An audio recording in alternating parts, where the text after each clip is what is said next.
자, 로마서 1장 피시기 바랍니다. 로마서 1장. 오늘 로마서 1장 묵상할 텐데요. 강의 설교할 건데요. 오늘 제목이 이겁니다. 당신은 멸망할 것입니다. 역시 실망시키지 않는 도전적인 제목이지요. 여러분, 회복계는 왜 이렇게 맨날 이러냐? 그러지 않습니다, 여러분. 그래서 그런 게 아니고요. 진짜 여러분, 이 제목이 로마서 1장에 꼭 들어맞는 제목입니다. 그래서 뽑은 겁니다. 괜히 낚시 혹은 사람들 관심 끌려고 이런 제목 단 거 아닙니다. 진짜 로마서 1장의 주제는요. 당신은 멸망할 것입니다. 입니다. 어떤 건지 제가 차근차근 하나씩 설명을 좀 해드리겠습니다. 먼저 여러분 1장 1절 제가 개역 한글하고 킹제임스를 같이 쓸게요. 같이 어떤 차이가 있나 좀 보시고요. 여러분 1절 보시면요. 로마서 1장 1절에 개역 한글에 이렇게 나와 있습니다. 예수 그리스도의 종 바울은 사도로 부르심을 받아 하나님의 복음을 위하여 택정함을 입었으니. 그럼 여러분 킹제임스요. 이 흠정역 제가 가지고 왔는데요. 이렇게 되어 있습니다. 예수 그리스도의 종 바울은 사도로 부르심을 받아 하나님의 복음을 위해 구별되었는데. 아멘. 여러분 이게 정확한 표현입니다. 구별됐다. 마치 여러분 여기 그러니까 성경 원어 보면요. separated라고 되어 있습니다. 구별되다, 성별되다라는 뜻입니다. 택정함은 좀 오버한 거죠. 오버 해석입니다. 오버해서 해석한 겁니다. 그러면 택정함보다는요. 구별 혹은 성별 이런 해석이 정확합니다. 마치 여러분 택정함을 입었다고 그랬기 때문에요. 많은 사람들이 이거 갖고도 칼빈주의자들이 얘기합니다. 봐라. 바울이 택정함을 받았다. 택함을 받았다. 창세전에 택함을 받았다. 참 잘못된 오역에서 비롯된 잘못된 그릇된 예정론 교리입니다. 어쨌든 구별이 맞고요. 구별이 맞고요. 여기서 여러분 제가 좀 하나 좀 중요하게 짚고 넘어갔으면 하는 게 싶습니다. 여러분 사도 바울이요 이렇게 얘기합니다. 나는 예수 그리스도의 종인데 그리고 사도로 내가 부르심을 받았는데 내가 하나님의 복음을 위해서 어떻게 됐다고 얘기합니까? 사도 바울이 구별됐다라고 얘기합니다. 여러분 이거요 그냥 인사하는 것 같습니까? 사도 바울이? 사도 바울의 어떤 그 서신서를 보면요 늘 나는 예수 그리스도의 종 이런 그 표현이 등장하는데요. 특별히 로마서 1장에서요. 하나님의 복음을 위해서 구별되었다. 여러분 이게 이 복음을 전하는 복음 전도자에 있어서요. 대단히 중요한 개념입니다. 단순하게 바울이 다른 사람들에게 쓰기 위한 인사치레 글이 아니고요. 굉장히 저는 이렇게 인사이트를 주는 말씀이라고 저는 받아들였습니다. 뭐냐면요. 이겁니다. 예수 그리스도의 종이라고 말하는 사람들은 그리고 복음을 전하는 사람들은 특히 하나님의 복음을 위해서 산다는 사람들은요. 반드시 무엇 되어야 됩니까? 구별돼야 된다는 뜻입니다. 할렐루야. 그렇습니다. 무엇과의 구별입니까? 당연히 세상과의 구별이 반드시 있어야만 합니다. 그래야지 예수 그리스도의 종이고 그리고 하나님의 복음을 위해서 사는 사람이다 라고 말할 수 있다는 겁니다. 제가 너무 높은 삶의 기준을 가치관을 여러분들에게 제시하는 것 같습니까? 아닙니다. 성경 그대로 여러분들에게 제시하는 겁니다. 바울처럼 하나님의 복음을 위해 사는 사람들은요. 누구나 다 구별되어야만 합니다. 세상과 구별되어야 합니다. 그래야지 여러분 복음의 능력이 나타납니다. 제가 실례를 하나 좀 들어드릴게요. 여러분 농부가 있고요. 그리고 농부 말고 어떤 농사 기술을 가르치는 혹은 이 학문적으로만 배운 농업 기술을 가르치는 어떤 사람 교수님 있다고 합시다. 근데 학생들이요. 교육을 받을 때 교수님이 이렇게 가르칠 겁니다. 농업 기술을 가르치는 교수님들이 이렇게 학생들이 가르칠 겁니다. 밭에 씨를 심으면 그것이 이래라면 몇 주가 지나고 물을 잘 주고 병충해를 막기 위해서 이렇게 하면 잘 자란다고 합니다. 라는 것과요, 직접 농부가 와가지고요, 학생들을 강의할 때, 이건 이렇게 하고, 병충해 막기 위해서 이렇게 하고, 해는 이렇게 가려주고 그러면 잘 자랍니다. 라고 하는 것과, 여러분 객관적으로 어떤 말에 여러분은 더 신뢰가 갑니까? 교수님이 가르치는 이러이러하다고 합니다 라는 카더라 통신보다는 다른 사람이 경험한 것을 간접적으로 배워가지고 전하는 사람보다는 실질적으로 그것을 직접 몸담고 있는 사람이 전하는 그 가르침이요, 훨씬 더 우리에게 잘 이렇게 들어옵니다. 또 믿어지고요. 여러분, 복음도 마찬가지입니다. 복음도 마찬가지입니다. 하나님의 복음을 위해서 구별된 완전한 하나님의 복음에 매진하고 그 하나님의 복음과 완전히 하나 돼서, 그러니까 세상에 발 하나 걸치고 복음 하나 걸치고 이런 게 아니고 세상과 완전히 구별돼서 정말 복음에 미친 자가, 이 좋은 뜻은 미친 겁니다. 복음에 미친 자가 진정 복음을 내 안에 받아들인 그 사람이, 실제로 체험하는 사람이 얘기하는 것과 세상이 발 하나 놔두고 그리고 또 하나님께 발 하나 놔두고 이렇게 어물쩡 이런 상태에서 자신감 없이 복음을 전하는 것과는요, 여러분, 다른 사람들이 그 복음에 대해서 받아들일 때요, 여러분, 전혀 다른 결과를 맺을 수밖에 없습니다. 실제로 여러분, 샐러리맨들도요, 제가 그쪽 분야에서 강의한 거 아시죠? 여러분, 샐러리맨은 어떻게 하면 판매를 잘하는지 아십니까? 먼저 샐러리맨이 판매를 잘하기 위해서는요, 자기가 판매하려는 그 제품에 대해서요, 그 제품을 100% 신뢰해야 되고요, 100% 그 제품을 좋아해야 되고요, 누구보다도 그 제품에 대해서 옹호론자가 되어야지만요, 여러분, 그 세계에서 최고의 샐러리맨이 될 수 있습니다.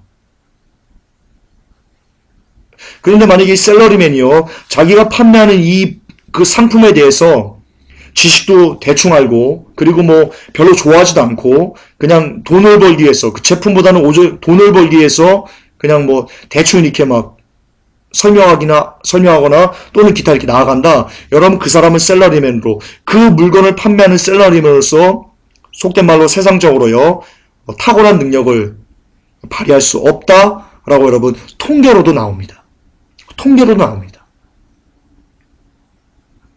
마찬가지입니다. 복음에 대해서, 하나님의 복음에 대해서 완벽하게 세상과 구별돼서 이 복음에 완전히 미치고 매진하고, 이 복음이 진짜 나를 살리는 완벽한 복음이야, 이것만이 진짜 핵심이야 라고 이렇게 붙들지 못하는 사람이, 여러분, 복음을요, 하나님의 복음을 위해서 온전히 전할 수도 없을 뿐더러 하나님의 복음을 위해서 온전히 살아낼 수도 없다. 예, 그러므로 이 예수 그리스도의 종 바울은 사도로 부르심을 받아 하나님의 복음을 위해 구별되었다. 여러분, 이 말은요, 정말로 중요한 겁니다. 정말 소중한 우리의 레마가 되어야 되는 겁니다. 회복교회 성도 여러분, 복음을 위해 사십니까? 정말 여러분, 하나님의 복음을 위해서 오늘도 살고 계십니까? 그렇다면 여러분, 먼저 내가 그리스도의 종이라 말하기 전에 여러분, 세상과 구별되셔야만 합니다. 세상과 구별되지 않은 상태에서 예수 그리스도의 종이다 라고 말하는 것은요, 죄송하지만 거짓말입니다. 좀 더 나아가면 어떻게 보면 하나님의 이름을 망령되이 우리가 일컫는 중이다 라고까지 비하해서 너무 확장된 건가요? 그러나 그럴 개연성이 높다 라고도 볼 수 있다고 저는 개인적으로 믿습니다. 1장 1절에서 얘기하는 것, 세상과 구별되시기를 주 예수 그리스도의 이름으로 축복합니다. 14절 보십시다. 14절. 헬라인이나 야만이나 지혜 있는 자나 어리석은 자에게 다네가 빚진 자라. 이건 똑같습니다. 킹제임스나 개역 한글이나 나는 그리스인이나 바바리안이나 지혜 있는 자나 지혜 없는 자에게 다 빚진 자니라. 여러분, 이 구절, 이 빚진 자라는 개념, 여러분, 이거 대단히 중요합니다. 엄청나게 중요합니다. 여러분, 우리는 사도 바울처럼 복음자를 안 전합니다. 사도 바울처럼 복음에 미치지 않습니다. 사도 바울처럼 복음에 우리의 모든 것을 다 던지지 않습니다. 사도 바울은 복음에만 전하는 그런 그 전임 사역자고, 우리는 세상 일도 하고 이것도 하고 그러는 비사역자니까 그렇게 갈라진다고 생각하십니까? 정말 그것 때문에 우리가 사도 바울처럼 복음을 전하지 못하고 있는 중이라고 이해하고 계십니까? 여러분 그렇게 이해하고 계시다면요. 죄송하지만 잘못 이해하시고 계신 겁니다. 여러분 우리가 사도 바울처럼 복음에 완전히 미쳐서 전하지 못하는 이유는요. 그 진짜 근본적인 이유는요. 바로 우리가 사도 바울만큼 이 빚진 자라는 개념을 안 가지고 있기 때문입니다. 여러분 사도 바울은요. 그분의 글을 이렇게 쭉 보면요. 이런 고백이 나옵니다. 나는 죄인의 괴수라. 나는 감히 사도라 부르심 받는 것이 합당치 않다. 여러분 그게 겸손의 표현이라고 생각하십니까? 아닙니다. 진짜 사도 바울은요. 내가 죄인의 괴수다. 나는 하나님 앞에 쓰레기입니다. 라고 고백하면서 평생을 살았던 사람입니다. 그가 교회를 파괴했습니다. 그리스도의 몸을 파괴했습니다. 스데반 집사를 잡아다 죽이는데 증인이 될 정도로 주의 백성들을 고문하기도 하고 잡아다 죽이기도 하고 잡아다 감옥에 넣기도 하고 이런 일을 했던 자가 바로 사도 바울인데요. 사도 바울은 늘 그에 대해서 마음에 빚이 있었습니다. 이랬던 내가, 이렇게 하나님 앞에 배설물처럼 살았던 내가 어떻게 이제 하나님을 위해서 충성스럽게 복음을 전하는 나로 변화될 수 있냐? 야, 나의 나된 것은 오로지 주의 은혜구나. 이게 사도 바울이 가졌던 마음이고요. 바로 이 마음이 빚진 자의 마음입니다. 사도 바울에게는 이런 빚진 자의 마음, 야 이렇게 죽을 수밖에 없는 이렇게 쓰레기 같은 나를 하나님이 그래도 죽이지 않고 살려서 오늘날 주를 위해 충성되게 일할 수 있는 나로 만들어주신 건 오라 이 빚을 내가 어떻게 갚아야 되지?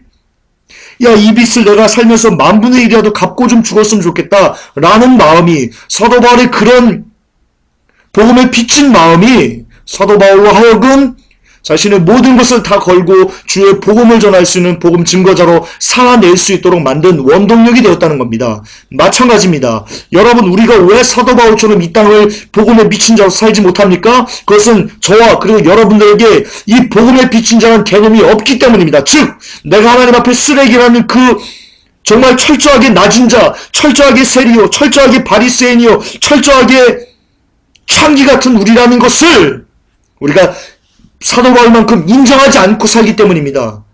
다시 말해서 나 정도면 됐지 이러면서 우리가 살기 때문에 야 나 정도면 야 구원받을 수 있지 야 내가 뭐 이렇게 잘못했다고 라는 주 앞에 우리가 범죄자라는 배설물이라는 그 가치관이 너무나 적기 때문에 너무나 희박하기 때문에 우리가 복음을 전함에 있어 우리의 모든 것을 다 걸지 못하고 사는 것입니다.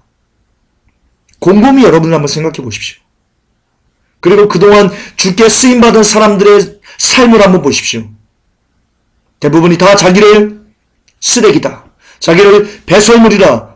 라고 철저히 자신의 존재의 의미를 이렇게 하나님 앞에서 장악한 사람들, 그러나 그럼에도 불구하고 이처럼 배설물 같은 사람에도 불구하고 하나님이 나를 사랑해 주신다. 오라 이 빛 내가 어떻게 갚을까? 살아생전 어떻게 이 빚을 내가 갚고 죽을 수 있을까라고 애타는 사람들이 주를 위해서 충성하였어. 다윗이 그랬습니다. 갑자기 다른 분들은 생각이 안 나네요. 죄송합니다. 여러분 누가복음 7장 44절을 볼까요? 이렇게 기록되어 있습니다. 여자를 돌아보시며 시몬에게 이르되 이 여자를 보느냐? 내가 내 집에 들어오면 너는 내게 발 씻을 물도 주지 아니하였으되 이 여자는 눈물로 내 발을 적시고 그 머리털로 씻었으며 그러면서 뒤에 뭐라고 말씀하십니까? 의역하면 이렇습니다. 죄를 많이 지은 자가 아니 더 의역하면 내가 죄인이라는 것을 많이 깨달은 자가 나의 사랑을 많이 받을 수 있느니라 라고 주께서 말씀하십니다. 그러나 여러분 하나님 앞에 어떤 사람은 죄가 덜 있고 어떤 사람은 죄가 더 많거나 더 적거나 그러나요? 그럴 수 있나요, 하나님 앞에? 하나님 앞에 그럴 수 있는 사람은 없습니다. 모두 다 똑같이 하나님 앞에는 죽어야만 하는, 철저하게 부서져야만 하는 배설물들입니다. 그러므로 내가 배설물이라는 것을 얼마나 많이 깨닫는 것은요, 뭐에 달려있습니까? 여러분, 겸손에 달려있습니다. 그런즉 교만은 패망의 선봉인 겁니다. 교만한 자는요, 절대로 내가 배설물이라는 것을, 나의 존재적 가치가 하나님 앞에 배설물이라는 것을 인정할 수가 없습니다. 인정하지 못합니다. 그게 교만입니다. 그러므로 하나님의 사랑을 많이 받을 수가 없습니다. 따라서 교만은 패망의 선봉일 수밖에 없는 겁니다. 예, 그렇습니다. 거듭 강조하지만 우리가 사도 바울처럼 복음에 미쳐서 복음에 전력 투구하지 못하는 이유는, 사도 바울은 전임 사역자, 우리는 그냥 어떤 집사 혹은 성도, 직장생활 있고 뭐 하는 이런 자기 때문에 그렇다라고 이렇게 이분화시키는 것은, 이원화시키는 것은 대단히 잘못된 성경 해석이며, 그리고 우리가 교만해서 우리 죄를 깨닫지 못하는 것을 증거하는 것이다. 예, 라고 말씀드릴 수 있겠습니다. 그러므로 여러분, 복음을 정말 진정코 복음을 전하고 싶으십니까? 그렇다면 더욱더 기도하셔서 이렇게 기도하십시오. 주님, 내가 하나님 앞에 얼마나 배설물 같은 존재인지 깨달을 수 있게 하여 주옵소서. 나의 본 모습을 하나님 앞에 발견벗겨 주셔서 내가 더욱더 낮은 마음, 세리의 마음, 창기의 마음으로 늘 하나님 앞에 살아내게, 빚진 자로서 그 빚을 갚고자 하는 마음으로 이 세상을 살게 하옵소서라고 기도하시고 간구하시는 여러분들 되시기를 예수 그리스도의 이름으로 축복합니다. 자, 이제 오늘의 하이라이트입니다. 오늘 하이라이트. 제가 아까 말씀드렸죠? 제목이 뭐였죠? 당신은 멸망당할 것입니다. 왜 그 제목을 제가 다룰 수밖에 없었는지에 대한 하이라이트입니다. 함께 읽겠습니다. 16절부터 18절까지요. 뒤에 또 있나? 예. 자, 함께 읽습니다. 내가 그리스도의 복음을 부끄러워하지 아니하노니 이는 그 복음이 모든 믿는 자를 구원에 이르게 하시는 하나님의 권능이기 때문이라. 먼저는 유대인에게요, 또한 그리스인에게로다. 17절. 복음에는 하나님의 의가 믿음에서 믿음까지 계시되어 있나니 이것은 기록된 바 의인은 믿음으로 살리람과 같으니라. 18절. 하나님의 진노가 불의 안에서 진리를 붙잡아두는 사람들의 모든 경건치 아니한 것과 불의를 대적하여 하늘로부터 계시되었나니. 아멘. 여러분, 이제 제가 뒷장 보면요, 이 복음을 인수분해를 해드릴 겁니다. 여러분, 그동안 우리가 복음에 대해서 어떻게 많이들 들어왔냐면요, 여러 번 설교한 겁니다. 여러분, 복음은 사랑이다. 복음은 따뜻함이다. 복음은 우리의 구원이다. 복음은 우리 영생이다. 복음은 우리의 심지어 부다. 하나님은 우리를 잘 살게 하기 위해서 이 땅에 오신 거다 라고까지 이르는 아주 참담한 지경에까지 우리가 복음을 이야기하는데요, 대부분 우리가 복음에 대해서 들을 때요, 복음하면 떠오르는 것이 어떤 따뜻함, 사랑, 포근함, 되게 이런 겁니다. 동의하십니까? 예, 우리가 수십 년 동안 복음하면 이꼬를 그렇게 우리가 배워왔습니다. 그러나 여러분, 이 로마서 1장 이 16절부터 18절에는요, 그리고 뒤에 32절까지요, 끝까지요, 이제 이 16절부터요, 시작됩니다. 복음이 무엇인지에 대해 사도 바울이 강론을 합니다. 그게 로마서 1장 32절까지 이어지는데요. 여러분, 이 복음을 명확하게 깨달으면요, 사도 바울이 이야기한 이 복음의 핵심을 강력하게 깨달으면요, 여러분, 그동안 우리가 들어왔던 이 복음에 대해서, 복음하면 떠오르는 이 이미지가 얼마나 쓰레기 같았는지, 얼마나 배설물 같았는지에 대해서 여러분 깨닫게 되실 것입니다. 먼저 제가 인수분해를 해드리겠습니다. 첫째, 복음은 우리로 하여금 구원에 이르게 하는 하나님의 능력이다 라고 얘기합니다. 16절에 그렇게 얘기합니다. 그리고 또 하나는요, 복음에는 하나님의 의가 나타난다. 즉, 복음은 이꼬로 하나님의 의입니다. 그런데 하나님의 의가 어떻게 나타나면요, 믿음에서 믿음까지 계시되어 있답니다. 처음 믿음부터 마지막 믿음까지 어떤 믿음의 중간, 그러니까 오직 복음에는요, 하나님의 의가 나타나는데 그게요, 믿음 알파 시작하는 믿음, 오메가로 시작하는 믿음, 모든 믿음의 전부 다에 복음이 나타나는데 그 복음이 뭘로 나타나냐? 하나님의 의로 나타난다는 겁니다. 다시 한번 이따가 제가 설명을 한번 해드릴게요. 어쨌든 근데 하나님의 의는 뭡니까? 18절에 보니까 불의를 드러내는 것이다 라고 되어 있습니다. 고로요. 복음이란 뭡니까? 불의를 드러내는 것입니다. 그런데 이 불의를 드러내는 것이 바로 뭡니까? 우리로 하여금 구원에 이르게 하는 하나님의 능력이 되는 것입니다. 자, 인수분해한 거를 제가 다시 한번 인수분해하고 이 종합을 또 한번 해드리겠습니다. 자, 복음이란 우리로 하여금 구원에 이르게 하는, 인간으로 하여금 구원에 이르게 하는 하나님의 능력입니다. 그게 복음입니다. 그런데 이 복음은 뭐냐? 바로 하나님의 의입니다. 그러므로 하나님의 의는 뭐냐면요, 우리로 하여금 구원에 이르게 하는 하나님의 능력인 겁니다. 그런데 하나님의 의는 18절에 불의를 드러내는 것이랍니다. 우리의 잘못된 것들, 우리의 악함들을 드러내는, 우리의 불의를 드러내는 것, 그게 하나님의 의고 그게 하나님의 능력이랍니다. 곧 그러므로 복음이란 우리의 악함을 드러내는 것, 우리의 잘못됨을 드러내는 것, 그리고 그렇게 우리의 악함과 우리의 잘못과 우리의 죄악이 드러나는 것, 그게 바로 뭡니까? 하나님의 능력, 하나님의 복음이라는 겁니다. 할렐루야. 여기 어디 따뜻함이 있습니까?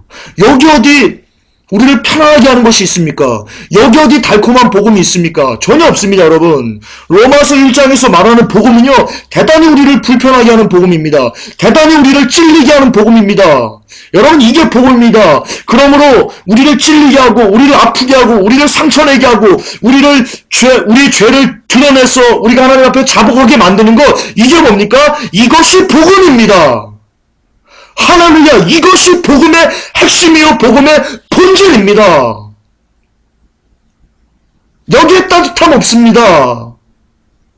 여기에 평안함 같은 거 없습니다. 복음은 불편한 진실입니다. 한번 깨달으십시오. 복음은 불편한 진실입니다. 그러나 불편한 진실이 우리에게 드러나야지만 우리가 삽니다. 우리가 구원에 이를 수 있습니다. 우리의 불의가 하나님 앞에 드러나지 않으면 우리는 구원을 못 받습니다. 성경이 이렇게 되어 있지 않습니까? 내가 그리스도의 복음을 부끄러워하지 아니하노니 이는 그 복음이 모든 믿는 자를 구원에 이르게 하시는 하나님의 권능이기 때문이라. 즉 모든 사람이 하나님의 말씀 앞에서 우리의 불의가 드러나야지만 모든 사람들이 구원에 이를 수 있다. 우리가 구원에 이를 수 있다라고 성경은 로마서 1장 16절은 명확하게 증명하고 있습니다. 예. 여러분 더 많이 들어가시오. 구원받기를 원하십니까? 여러분 이 시대에 하나님의 구원을 갈망하십니까? 그렇다면 여러분 철저하게 하나님 앞에 여러분의 잘못이 드러나기를 기도하십시오. 여러분이 숨어있던 죄악들이, 여러분의 모든 악함들이 하나님 앞에 철저히 드러나서 완벽하게 하나님 앞에 부서지는 은혜가 있기를 갈망하십시오. 그래야지 여러분 구원받을 수 있습니다. 구원은 여러분이 깨지지 않으면, 여러분의 말씀 앞에서 완전히 여러분 부서지지 않으면 여러분은 구원받을 수 없습니다. 아멘. 그렇습니다. 구원이란 애들 장난이 아닙니다. 그냥 평안하게 예수 한번 영접하고 일일이만 뭐 잘 살다가 한번 영접했기 때문에 하늘나라에 간다고요? 그게 구원이라고요? 그게 하나님의 권능이라고요? 사기치지 마세요. 한국교회는 사기 좀 치지 마세요. 이렇게 로마서 1장 16절부터 32절까지 시퍼렇게 어떻게 하면 우리가 구원에 이를 수 있는지, 복음이 무엇인지 시퍼렇게 우리에게 제시하고 있는데 그런 사탄 발린 복음으로 사기 치지 마세요. 구원은 여러분이 철저하게 하나님 앞에 바스러져야만 합니다. 완벽하게 부서져야만 합니다. 그게 하나님의 권능입니다. 여러분이 세상과 타협해서 예전에 즐기던 것들을 여전히 즐기면서도 크리스찬이라는 이름을 갖고 대충 사는 여러분들을 말씀으로 완전히 부셔서, 완전히 깨셔서 세상으로 도화쓰게 하는 것, 그게 하나님의 권능이고요. 그게 하나님이 여러분들을 구원에 이르게 하는 방법이십니다. 할렐루야. 그렇습니다. 구원을 갈망하시면 깨지세요. 부서지세요. 완전히 부서지세요. 더 이상 부서질 수 없는 내가 죄인의 괴수다. 내가 이 모든 것을 배설물로 여긴다라고 바울이 고백한 그 고백까지 나아갔어요. 그러면 구원받을 수 있습니다. 그렇습니다. 인수분해하면 복음이 불의를 드러내는 것이다 라는 것이 너무나 명확하게 알 수 있습니다. 그리고는요 19절부터 21절까지요 바울이 복음에 대해서 이제 상세한 설명을 합니다. 그러니까 이 전제로서요 16, 17, 18절에 복음이란 무엇이다 라고 이렇게 개념을 던져놓고요 그 다음에 이 복음에 대해서 이제 상세히 풀어줍니다. 그게 19절부터 25절까지 나옵니다. 함께 읽을게요. 이는 하나님을 알만한 것이 그들 속에 분명히 드러나 있기 때문이라. 하나님께서 그것을 그들에게 보이셨느니라. 무엇을 보이셨습니까? 하나님께서요 만물에다가요 복음이란 무엇인지 사람이 구원받을 수 있는 모든 것을 다 새겨 넣으신 겁니다. 그러므로 복음을 믿지 않고 복음을 들었을 때 받아들이지 않고 예수 그리스도를 받아들이지 않고 하나님의 구원을 받아들이지 않고 여전히 자기 죄악 가운데 그것을 놓지 않는 사람들은요 핑계할 수 없는 겁니다. 변명할 수 없는 겁니다. 20절에 그분의 보이지 아니하는 것들 곧 그분의 영원하신 권능, 신격 이 모든 것이 창세로부터 분명히 보이며 만들어진 것들을 통해 깨달아 알 수 있나니 다시 말해서요 하나님 없다는 사람들이요 거짓말하는 겁니다. 성경은 뭐라고 하냐면요 그분의 권능 그리고 신격 창세로부터 분명히 보이며 만들어진 것들을 통해서 그러니까 하늘 그리고 바다 나무, 숲, 산, 꽃이 자라는 것, 사계절이 바뀌는 것, 바람이 불어오는 것, 비가 오는 것, 온 우주 이런 모든 것들 하나님 만드신 모든 세상 만물을 통해서요 그들이 하나님이 계시는구나 라는 것을 사람들이 알 수 있다는 겁니다. 누구나 다 알 수 있다는 겁니다. 그러므로 그들이 야 하나님이 어디 있어? 우리는 원수인으로부터 지나있지 라고 말하는 것은 그들의 변명이다. 예. 그러므로 나 몰라서 못 믿었어요. 핑계할 수 없다는 겁니다. 변명할 수 없다는 겁니다. 왜? 모든 자연 만물에 하나님이 다 알도록 새겨놓으셨기 때문입니다. 그러니 그들이 변명하는 것은 야 하나님이 없어. 하나님 없어. 나 복음 몰라. 야 예수 웃기지 마. 나 그런 거 몰라. 라고 하는 것은요. 그들이 하나님을 알되 그분을 하나님으로 영화롭게 하지도 아니하고 감사하지도 아니하며 오히려 자기들의 상상 속에서 허망해지고 또 그들의 어리석은 마음이 어두워졌나니 그러니까 하나님을 알지만 알 수 있지만 알지 않으려고 하는 것은요 그들이 마음이 부패했기 때문이다 라고 얘기하면서 계속해서 얘기합니다. 그들은 스스로 지혜 있다고 선언한 어리석은 자가 되어 썩지 아니할 하나님의 영광을 썩을 사람이나 새나 네 발 달린 짐승이나 기어다니는 것들과 같은 형상으로 바꾸었느니라. 쉽게 말해서요 하나님보다는 세상이 좋다는 겁니다. 쉽게 말해서 야 하나님 믿으면 야 싫어. 야 포로도 많이 못 보고 말이야. 야 술 담배도 못 하고 야 좀 남 좀 이렇게 좀 헐뜯으면 뭐 어때? 야 11조 꼭 해야 돼? 야 헌금 갖다 바쳐야 돼? 야 나 먹고 살 것도 없어. 야 나 1등 좀 되자. 이렇게 어떤 그 영원을 사는 것보다는요 지금 당장 이 땅에서 내가 쾌락을 누리는 것이 더 좋기 때문에 하나님을 알아볼 수 없는 것이다 라고 이야기합니다. 사도 바울이. 그러므로 하나님께서 그들의 마음을 보시고 세상 사람들이 그렇게 하나님 없이 하나님보다는 지금 당장 이 세상 사탄이가 주는 어떤 쾌락들 그리고 자기의 욕심에 이끌려 사는 이 모든 정욕대로 사는 것이 너무나 좋아한다는 것을 하나님이 아시고는요 그걸 보시고 아시고는요 그래? 니들이 그런 걸 원해? 그래 그럼 니들 마음대로 살아봐 라고 그들의 마음의 정욕대로 그냥 부정함에 내준 겁니다. 그래 니들 마음대로 살아봐 그럼. 나 없이 마음대로 살아봐. 내가 너희들 만드는데 없이 마음대로 살아봐. 그걸 원해? 해봐 그럼. 안타깝지만 그러면 그들이요 자기 몸을 서로 욕되게 합니다. 그러므로 동성애는요 사람이 하나님을 떠난 그 너무나 결정적인 부인할 수 없는 증거 죄송하지만 그게 동성애입니다. 안타깝지만 그렇습니다. 지금 미국이 동성애 난리죠. 오바마 대통령부터 해가지고 지금 미국 전역이 난리죠. 무엇을 뜻하는 겁니까? 미국이 본격적으로, 정말 본격적으로 하나님을 버리겠다, 예, 라는 것을 선포한 겁니다. 그러므로 미국은 안타깝지만 심판이, 하나님의 심판이 임박해 있을 것입니다.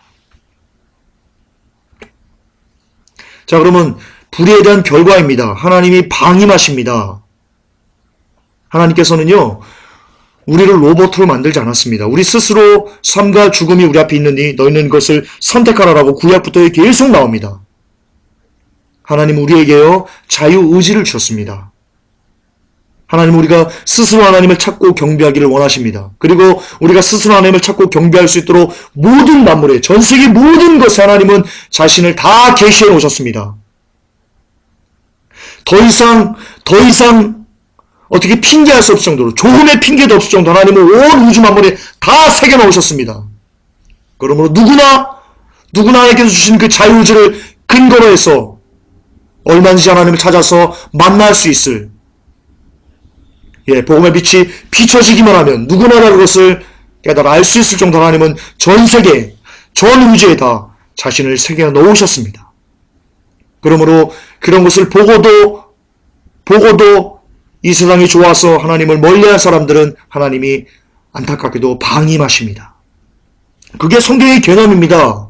지금 여러분들이 이것을 받아들이기 힘든 이유는요, 그동안 너무나 많이 칼빈주의에 길들여졌기 때문에 여러분들이 받아들이기가 조금 힘드신 거죠. 성경은 지금 그렇게 얘기합니다. 볼까요? 26절에 이러한 까닭이 뭡니까? 이러한 까닭이, 이거 접속사입니다. 인과관계가 있는 접속사입니다. 이러한 까닭이, 앞에 보면 하나님이 다 모든 만물에 새겨 넣었는데 그것을 보고도 나를 거부하는 것은 니들이 나보다는 너희들이 정욕을 더 좋아하기 때문이야. 그러므로 내가 그냥 둘 거야.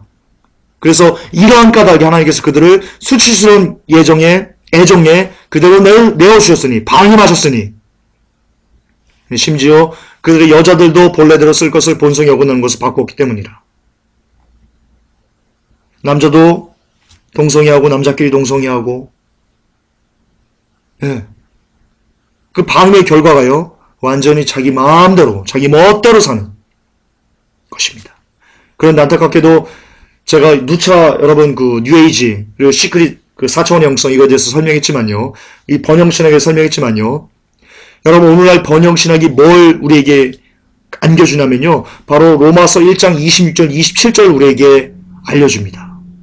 자, 보십시오. 이러한 까닭에 하나님께서 그들을 그 마음대로 그냥 살도록, 니들 멋대로 살도록 그냥 내어버린다고 하셨습니다. 이것은 하나님의 심판의 결과입니다. 근데 번영신학이 뭘 가르칩니까? 이 하나님 필요 없어.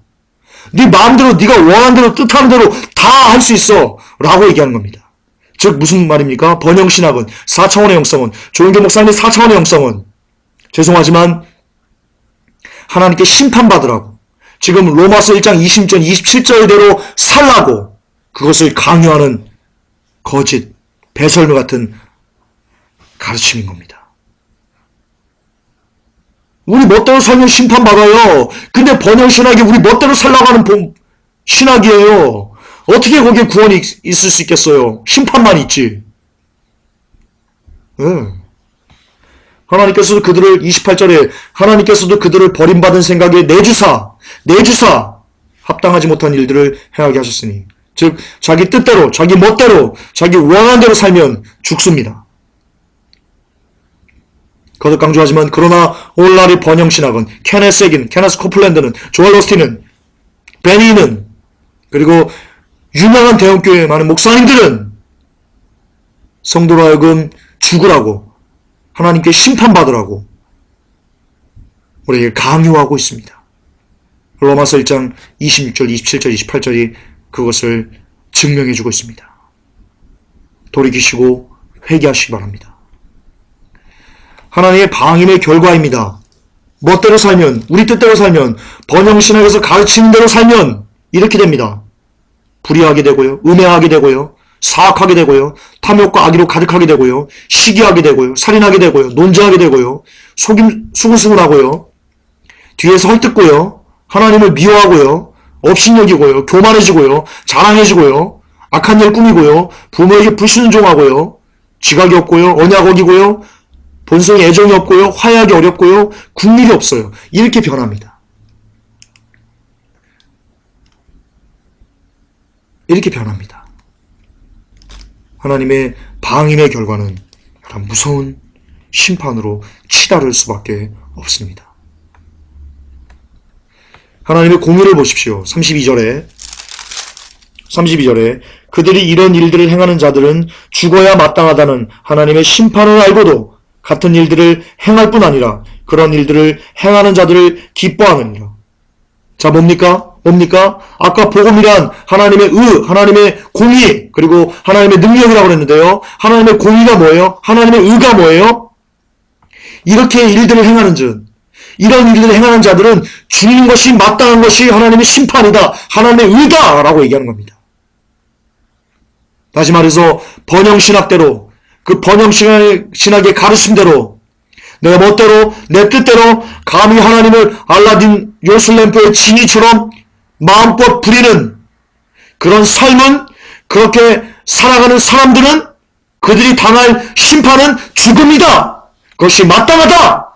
이게 로마서 1장 32절 하나님의 공의 그리고 복음이 우리에게 이야기하는 겁니다. 그러므로 우리는 번영신학에 취해 있는 당신들은 멸망당할 것입니다. 그래서 이 제목이 나온 겁니다. 그리고 이것은요, 팩트입니다. 그리고 리얼입니다. 여러분 마음대로, 하나님을 막 부리면, 여러분 기도할 때 하나님 이것 주세요, 저것 주세요. 저거 말고 이거요. 이번에 1등 안 해주면 나 교회 안 나갈 거야. 이게 뭔 그래요?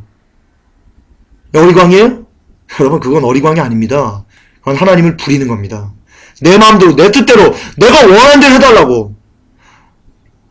신랑감 구할 때 180키, 대기업 다니고, 학교 좋은 4년제 대학 나오고, 돈도 많고, 기타 이런 여러 가지 것들 놓고, 그거 조건이 무엇인지 상관없습니다. 그걸 놓고 달달달면서 하나님 이거 주세요. 그게 어리광이라고요? 그건 하나님을 종으로 부리는 겁니다. 조영기 목사님 잘 들으십시오. 목사님보다 한참이나 어린 정말 피덩이 같은 일개 전도사입니다. 그런데 하나님 앞에서 과연 누구 말이 맞나 한번 따져보십시다. 목사님이 그렇게 가르쳤죠. 성도들에게.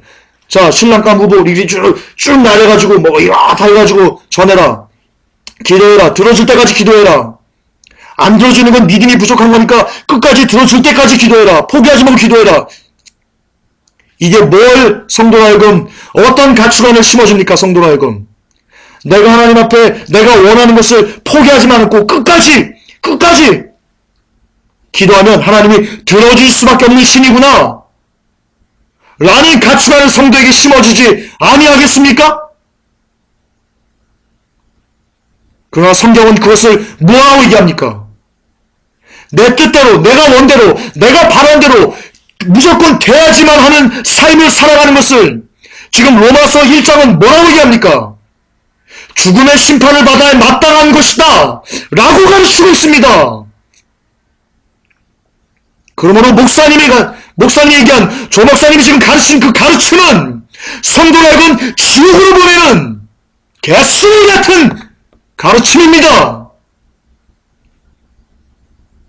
아니면 반론하십시오. 얼마든지 반론하십시오. 얼마든지 변론해드리겠습니다.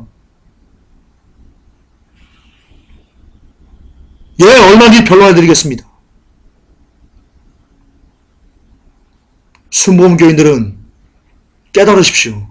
당신들은 지금 복음이 아니고 개쓰레기를 매주 듣고 있습니다. 하나님의 공의는 죽어야 마땅하다. 자기 뜻대로 행하는 사람들은, 자기 원대로 삶을 살려고 하는 사람들은 죽어야 마땅하다. 그게 하나님의 공의, 그게 하나님의 권능, 그것이 바로 복음입니다. 결론입니다.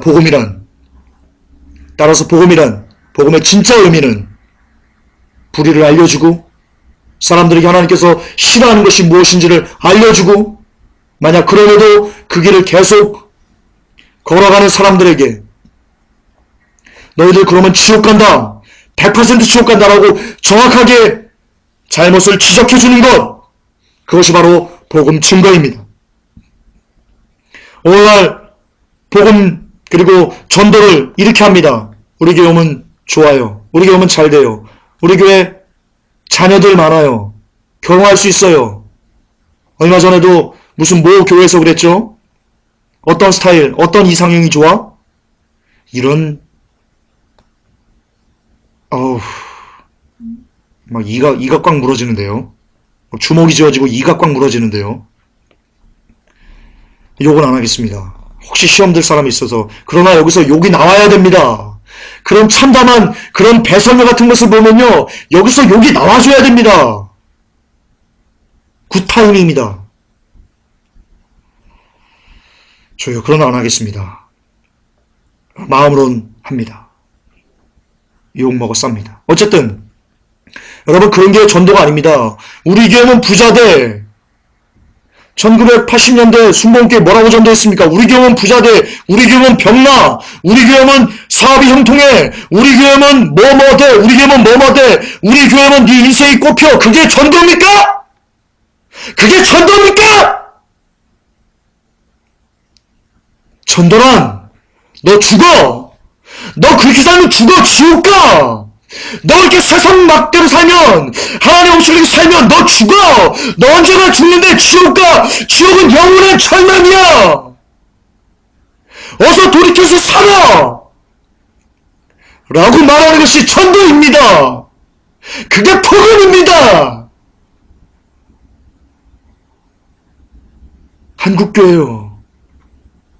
이제 그만 좀 사기치고 주님 오실 때도 얼마 안 남았는데 그만 좀 사기치고 좀 성경대로 좀 절합시다. 성경대로 복음 절합시다. 성경대로 전도 좀 합시다. 언제까지 그렇게 사기치다 죽으려고 합니까? 하나님 앞에 부끄럽지도 않습니까? 정말 부끄럽지도 않습니까?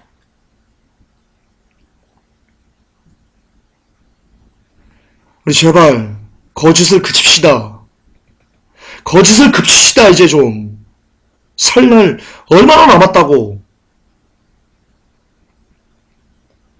한 100만 년 삽니까? 아니 한 1000년 삽니까? 꼴랑 살아봤자 80년이 다면서 그만 사기칩시다. 목사님들 우리 그만 사기칩시다. 그만. 성경이 하나님이 우리를 보고 계십니다. 여러분이 하는 말, 여러분이 전하는 그 메시지, 여러분의 행동, 하나님이 다 보고 계십니다. 이제는 사기를 그치고 성경대로 복음이 무엇인지 제대로 알려주고 성경대로 전도가 무엇인지 제대로 알려줘서 멸망으로 가는 성도들을 돌이켜 생명으로 인도하는 진짜 하나님의 종들이 되십시다. 회복교회 성도 여러분, 여러분 복음이란 여러분의 그 지인들에게 복음을 전할 때 정확하게 전해주십시오. 정확하게 전해주십시오. 당신들이 죽을 것이라고. 그리고 당신들 지옥에 갈 것이라고. 그 하나님의 심판을 피할 시간이 얼마 남지 않았다고. 그 얘기를 듣고 마음에 찔림 있는 사람은 살 것이요. 아닌 사람은 안타깝지만 어떻게 하겠습니까? 그에게도 하나님이 자유의지를 주셨는데. 진짜 복음, 진짜 전도, 영혼들을 살려내는 우리가 될 수 있기를 주 예수 그리스도 이름으로 축복합니다. 기도합시다. 하나님, 마음이 아픕니다.